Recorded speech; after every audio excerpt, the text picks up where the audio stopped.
As dúvidas que ainda existem em torno da vacinação contra a Covid-19 levam-nos agora à conversa com Miguel Prudêncio, investigador do Instituto de Medicina Molecular. Muito boa tarde, obrigada por juntar a nós na manhã informativa. Faz sentido começar já a pensar numa terceira dose da vacina? Muito boa tarde, muito obrigado pelo convite.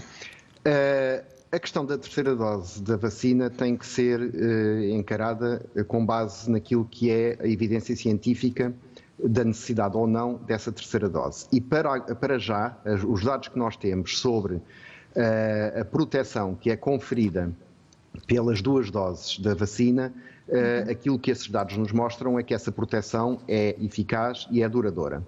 Portanto, neste momento, nós ainda não temos dados que nos permitam afirmar com certeza que essa terceira dose é necessária e, ainda menos, que essa terceira dose seja necessária de imediato. Aquilo que é expectável...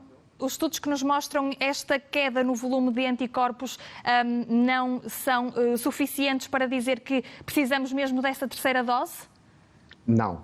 Não, por uma razão que eu penso que é fácil de compreender. A nossa resposta imunitária não depende apenas dos anticorpos, depende também de outras respostas imunitárias que nós chamamos células T e que não são medidas neste tipo de ensaios que medem a quantidade de anticorpos em circulação.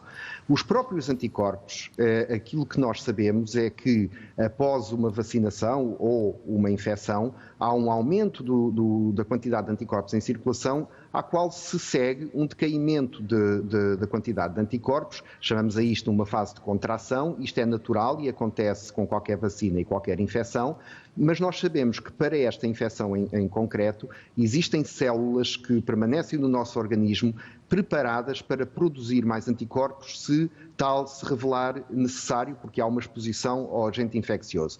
Portanto, nós não podemos fazer equivaler a quantidade de anticorpos à proteção que as vacinas conferem ou não, porque a proteção é medida em função do aparecimento ou não de doença, e sobretudo de doença grave, em pessoas vacinadas comparado com pessoas não vacinadas. Portanto, isso é que nos dá a taxa de eficácia das vacinas, é a proteção contra o aparecimento de doença. Os anticorpos, conhecer os níveis de anticorpos é interessante, mas não nos permite tomar decisões sobre a necessidade ou não de uma terceira dose por si só.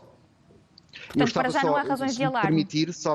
Não há razão para alarme. Eu ia só dizer ainda há pouco que quando e se for demonstrada a necessidade de uma terceira dose, aquilo que é expectável é que, provavelmente, ela seja prioritária para pessoas que têm sistemas imunitários mais débeis, portanto, pessoas mais idosas, pessoas imunodeprimidas.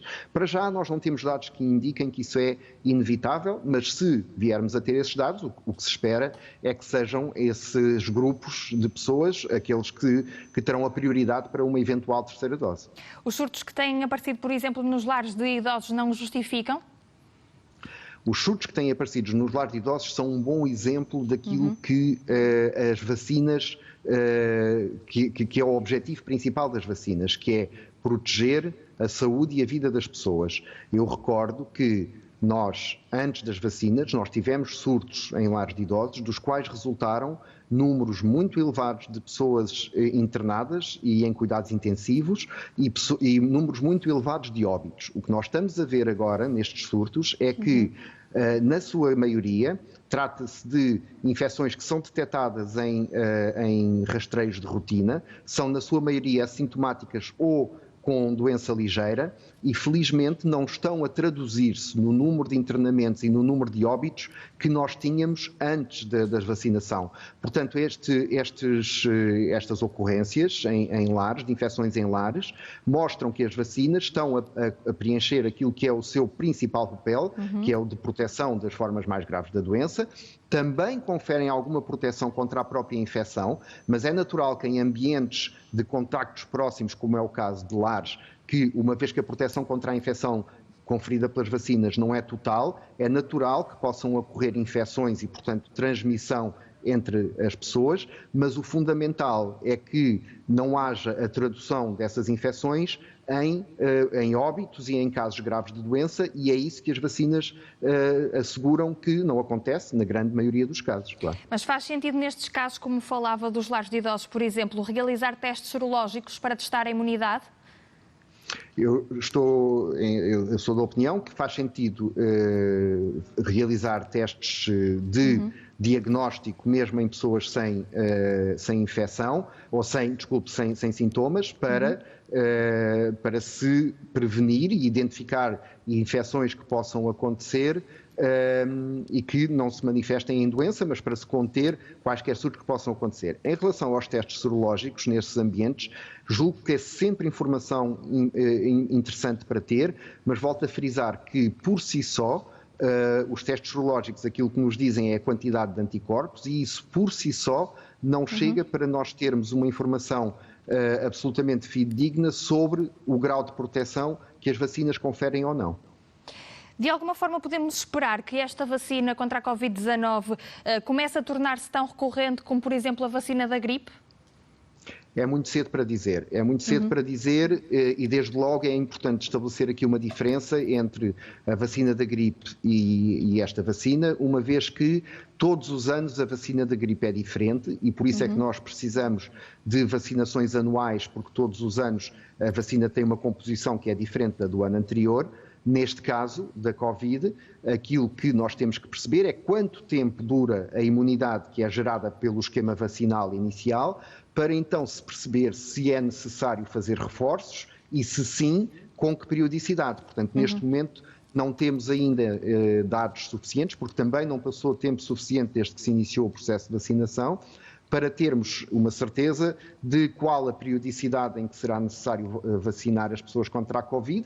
Aliás, neste momento nem temos a certeza absoluta que esses reforços são inevitáveis.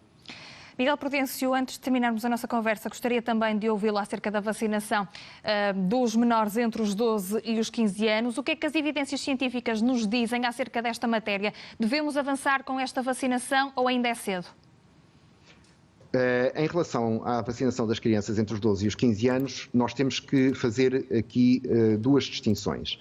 A primeira é as crianças nessa faixa etária que tenham outras doenças, não há divergências sobre a adequação e a necessidade de as vacinar. Portanto, crianças entre os 12 e os 15 anos com outras doenças que estão identificadas devem ser vacinadas. A questão coloca-se em relação a crianças saudáveis entre os 12 e os 15 anos.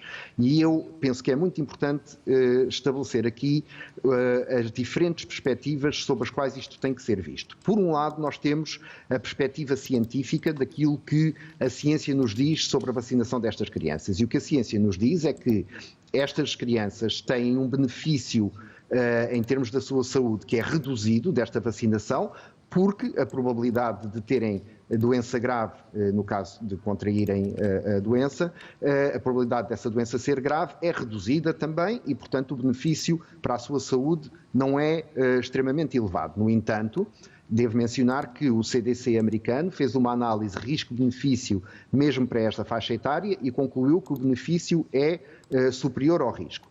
Mas depois temos outra perspectiva que é importante não perder de vista quando se tomam decisões a respeito desta questão, que é o impacto social que a vacinação pode ter ou não nestas crianças, nomeadamente no retorno ao ano letivo, uma vez que nós sabemos que tivemos 2 anos letivos anteriores com disrupções importantes por causa de infecções em contexto escolar.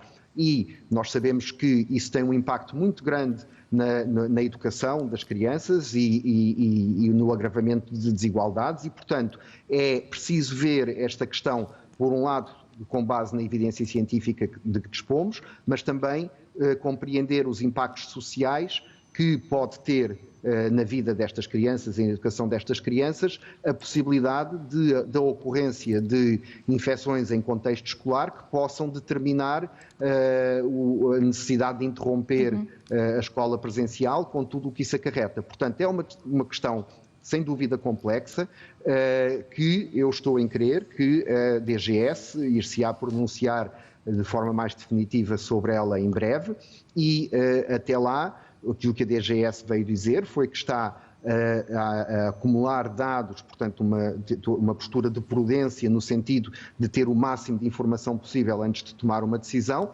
Seja como for, penso que essa decisão deve ser tomada em breve, também para que esta questão deixe de estar, de ser tão um foco de ruído e de discordâncias, e com base na vertente científica e na vertente social desta questão, que seja tomada a melhor decisão possível para proteger o superior interesse das crianças.